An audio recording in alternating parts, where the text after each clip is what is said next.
Hi everyone, I'm very happy to see you all virtually. Let me introduce myself first. I'm also a Flex alumna of 2003. I was placed with AFS in Stillwater, Minnesota, and for the last 10 years, I've been working in the Kyiv office of Flex program. I'm a Flex program coordinator.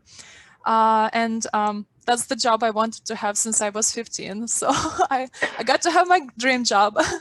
So some of the things I work on is on program support. So I work with Brian. We're just on the different sides of the world, but discussing the same kids. I also work on pre-departure orientation. So most of the pictures you've seen from Brian's presentation are from Ukraine, and that's something we've put together with my colleagues. PDOs are great. I also work on recruitment, on departure and return travel. And I think what I really like is that I get to talk to the students during the interviews, and then I get to meet them throughout the summer, say goodbye to them in the airport, and then I get to see them a year after and realize how they've changed.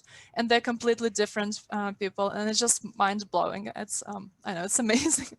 Yeah, and Flex got me really interested in international education. So after my Flex year, I've done internship in Canada. I've studied in Sweden, in France. I speak Swedish and French, so it's kind of been the first international experience that I've had that got me inspired to continue doing things. Yeah, so so that's it. And very briefly, I'll talk about Ukraine. And I know this could be an hour-long presentation, so I'll just do some key points. And I'm sure our alumni will have something to add because we have Ukrainian alumni here. So Ukraine in brief, as you might know, Ukraine is the largest country in Europe, and it is the largest country in the Flex world. So that's why you have so many Ukrainian finalists. Brian, can you move on to the next slide, please? Yeah. Okay. So Eventually. Eventually, good. The official language of Ukraine is Ukrainian, though you'll find out that most of our kids also speak Russian. So anytime there is a double placement, that's when we get the questions if the kids understand Russian. 100% kids from Ukraine understand Russian, even if their native language is Ukrainian. It's a relatively new state. It's quite a big country with a very old capital. Kyiv is more than 1,500 years old and has a lot of history that people are very proud of. And interesting thing is that 2/3 of Ukrainian population live in cities and towns, and only 1/3 lives in the countryside. So it's not very common for our students to live in the rural areas. Even though we try to recruit as many students as possible, and rural areas are also a priority, but in general, like most of the kids, most of the Flex finalists probably live in an apartment building and they come from a city or a small town. And just a little note, it's Ukraine, not the Ukraine, because after independence, the official name of the country is Ukraine. Few of the cultural differences. So first of all, and here's a picture on the slide of kids caroling. If you were wondering why they're wearing those weird clothes, that's the caroling outfit. Very briefly about religion, most of Ukrainians are Christians. Usually they are either Ukrainian or Russian Orthodox Christianity. But interesting thing is that even though people identify as Christians, they don't go to church very often. And this was one of the main differences I've noticed between Ukraine and US, is that in Ukraine, you only go to church to pray, and it's a very only religious activities. You might go to church twice a year, for example, for Easter and Christmas, because it's a tradition and you might do it with the family, but not very often people go there weekly. And our students are usually surprised when the host family attends the church regularly. Christmas falls on a different day, just a little cultural tip.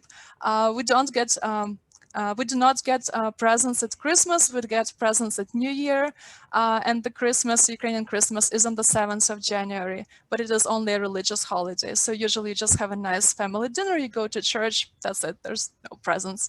Our students get upset when the host family takes down the Christmas tree right after New Year, because then they're like, there's still Christmas, don't take it down. Yeah, and Easter also falls on a different day, so Easter is usually later.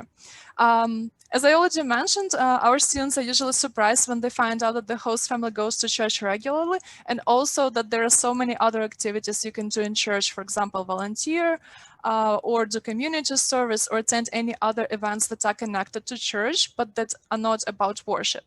So that's something that we cover at PDOs, but also sometimes the students struggle with this. And here's just a picture of a church in Kiev, so to get an idea of what it looks like. A little bit about family life.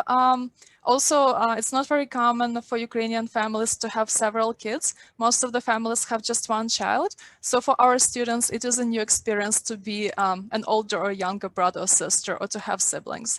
They are not very familiar with how to be a sibling. I'm the only child in my family, and my host family had 2 younger kids. So I had to learn how to be an older sister right away.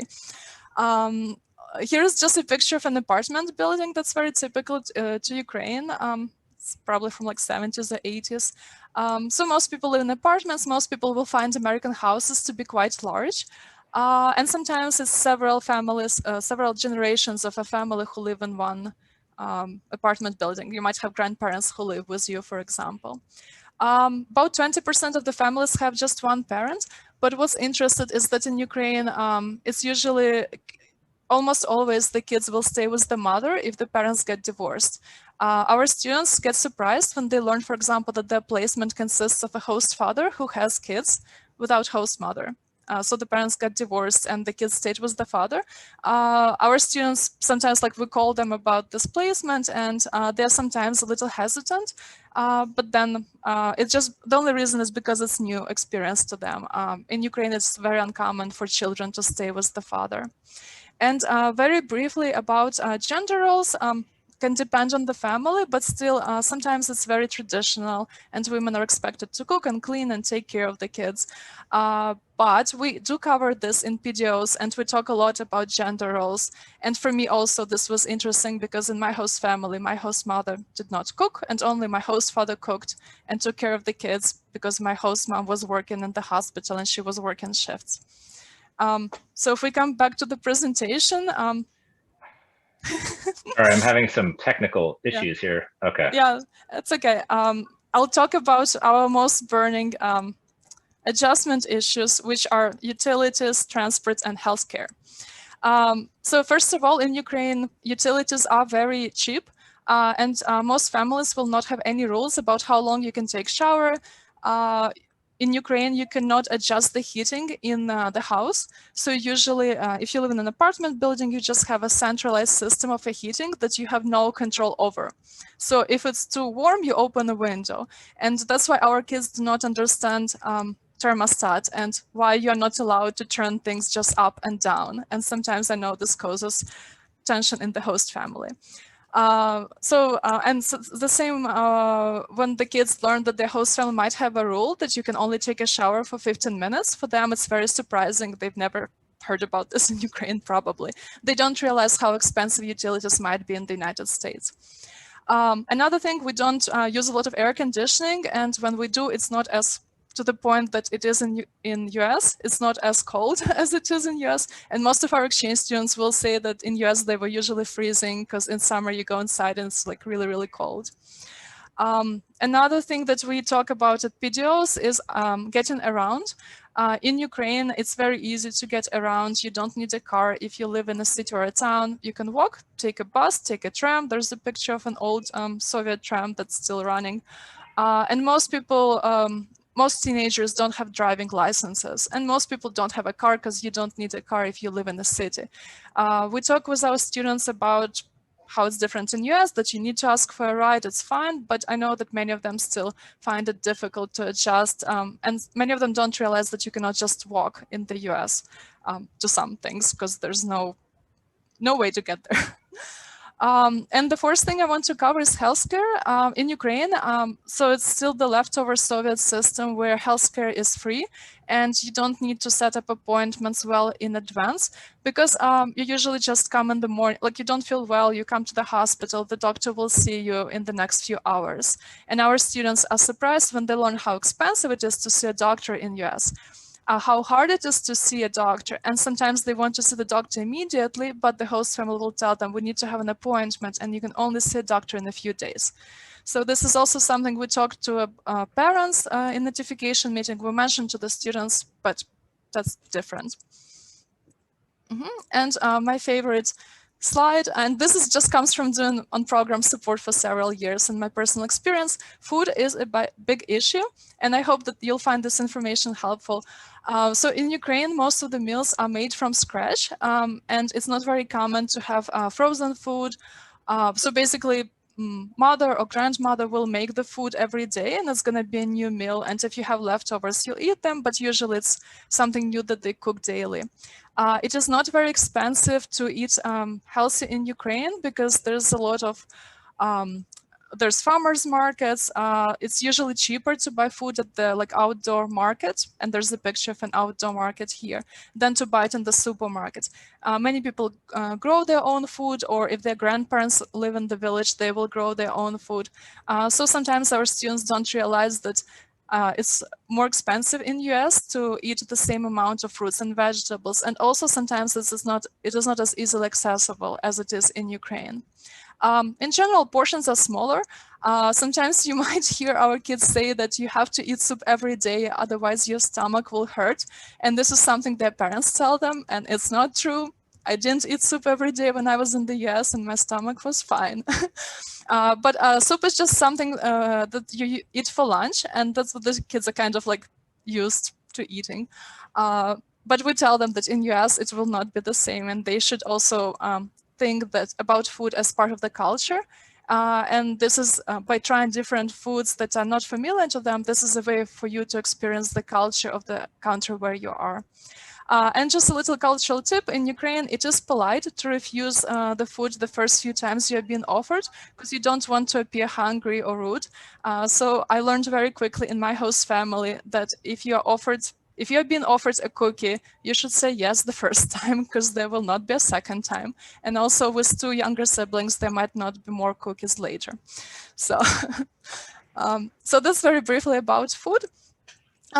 With communication style, we talk at PDOs about this.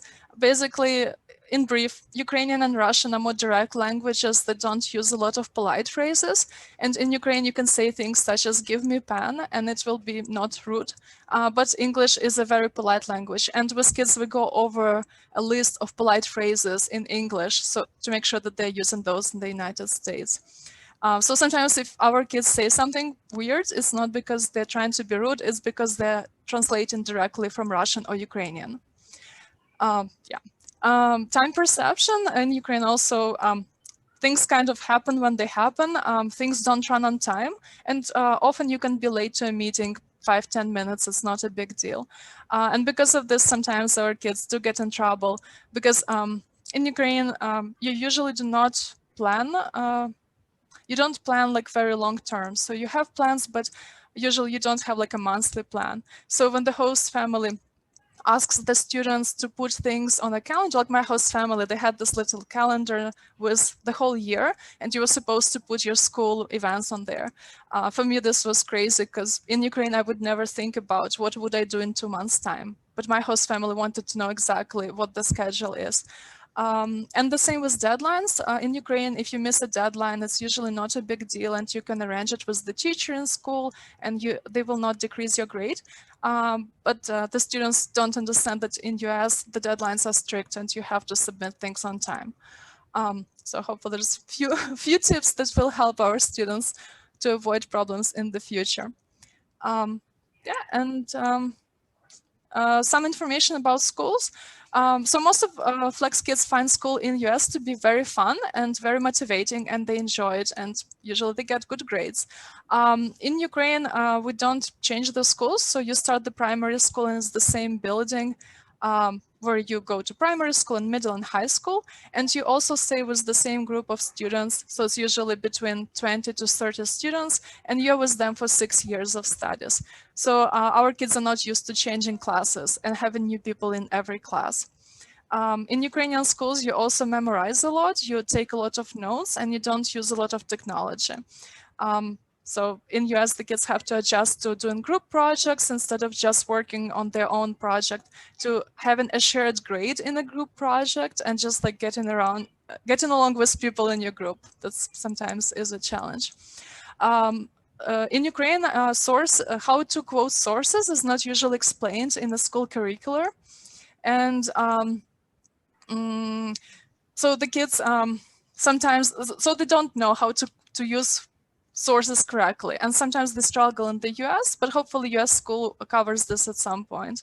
And with plagiarism also, it's not really explained to this, like some teachers do explain it, but it's not to the point it is explained in American school. Sometimes our students will copy things of the internet and it will be fine for Ukrainian school, but this is something we cover during PDOs, explaining that this is not okay to do in the United States. So also, if you can reinforce it with the students, they are cheating sometimes not because they want to cheat, but because they were not told that this is wrong.